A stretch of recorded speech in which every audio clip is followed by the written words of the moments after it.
Good afternoon, everybody.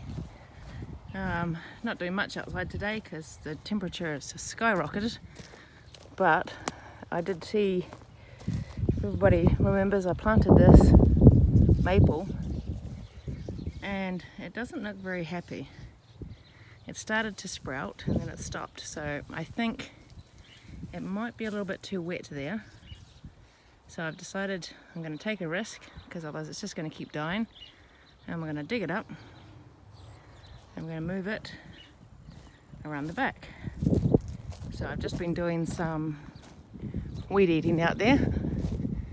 So I'll take you around and show you where we're going to put it. Just got to stop on the way and grab the spade.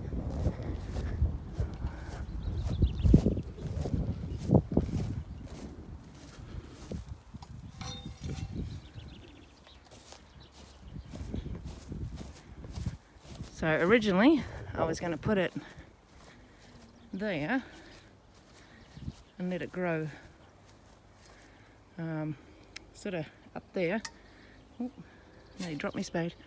But we want to be able to get through that fence there onto our land if it gets too wet. So I went across and I was like, where else could I put it? And then I realised we've got this nice patch just here and those trees are quite far down.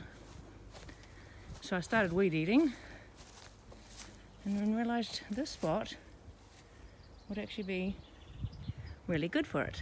So I'll dig a hole and it can sit amongst all these guys, and this is such a well-drained bank, I don't think it'll have too much of a problem. So we'll get on and we'll dig a hole for it and then we'll go and get it out.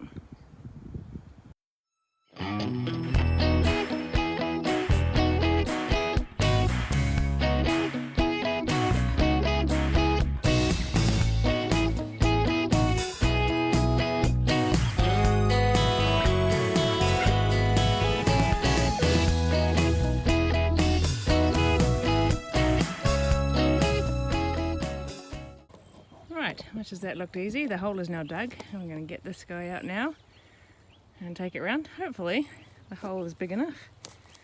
Oh, effort when you've got kikuyu everywhere, it tangles in everything and it's so thick down there. Alright, we'll get this dug out and moved and hopefully our tree will come back to life.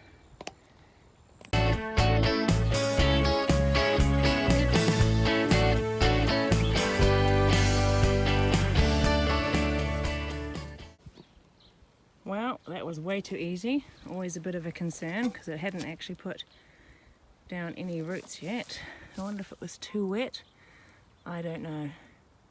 Man, there's a lot of worms in there. Okay, so yeah, there's no extra growth. So I'll take it around and we'll get it planted in. It's still green and stuff, so I'll swap positions and hopefully it'll be alright. Had to go and get my garden supervisor. She insisted on coming to see. And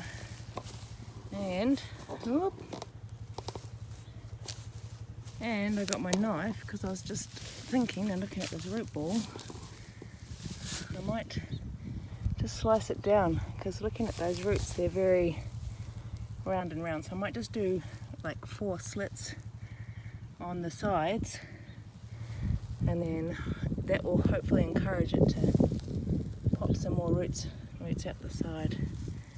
So we'll get that done and then we'll pop it into the ground and get it covered up.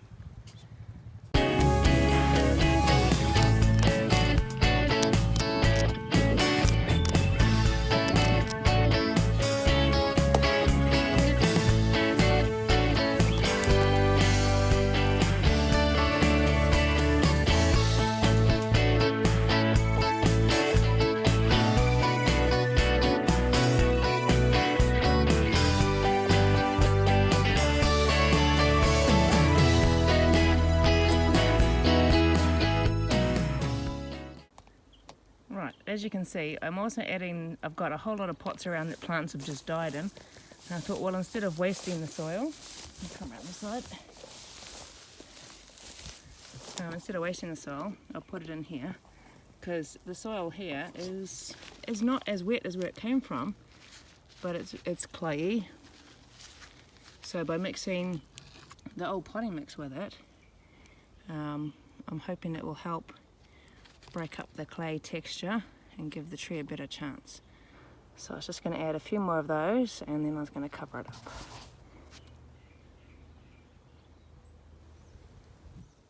Right, so I just lightly sprinkled some of the clay mixture back on top. I didn't push it down, and I've just done lawn clippings on it. And now I'm going to go and get a big jug of liquid fertilizer and give it a good water, and then fingers crossed we'll see it come to life, because it did have some buds on it, like that one, but they just seem to have gone to sleep. So I'm hoping to see some growth in it in the next couple of weeks once it settles in. So I'll keep you updated. I'll go and give it a water, and then that'll be that. Yay. Good morning everyone, just going to do a quick odd job today. I just noticed my leeks are getting flower heads on them, and I really want to eat them, even though some of them are small. We're going to pull all those out. I've already done one. That one is a very teeny one, but it should be nice and tasty. So we'll get on and we'll get them, all of those, and then there's I think another 2 or 3 in there. And then yeah, so we'll get all the leeks processed and pulled out before they flower.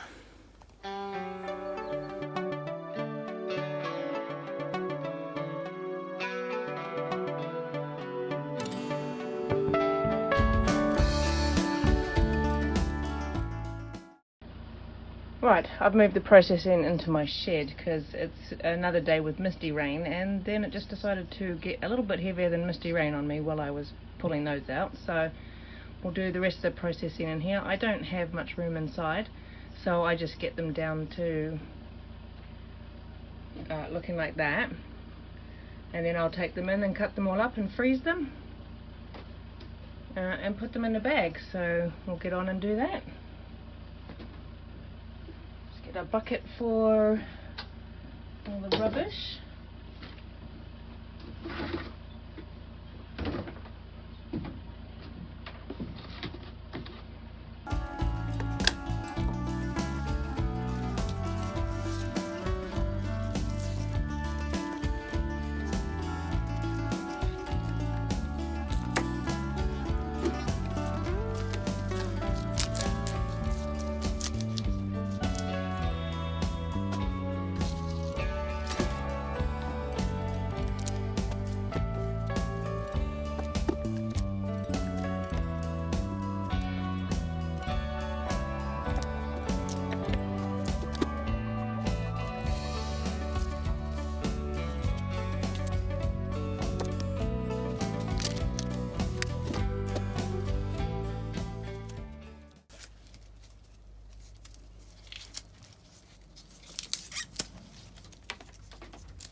There we go.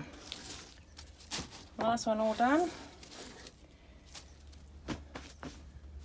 I've got my basket full of them now. Have a look. So take them inside, give them a wash, and we'll cut them up and spread them out on our tray and put them in the freezer until tomorrow, and then I'll ziplock them up. So we'll go in and we'll give them a wash. Now, we need to make some bench space first, so we'll give that a clean and put that away, and then let's have a look. Oh yep, get them in the oven.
we go, all chopped up, and they'll sit in the freezer there, and then I'll get them out and put them into a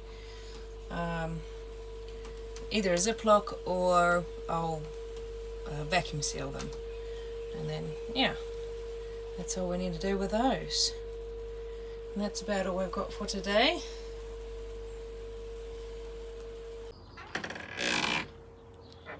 That's about all we're going to do today.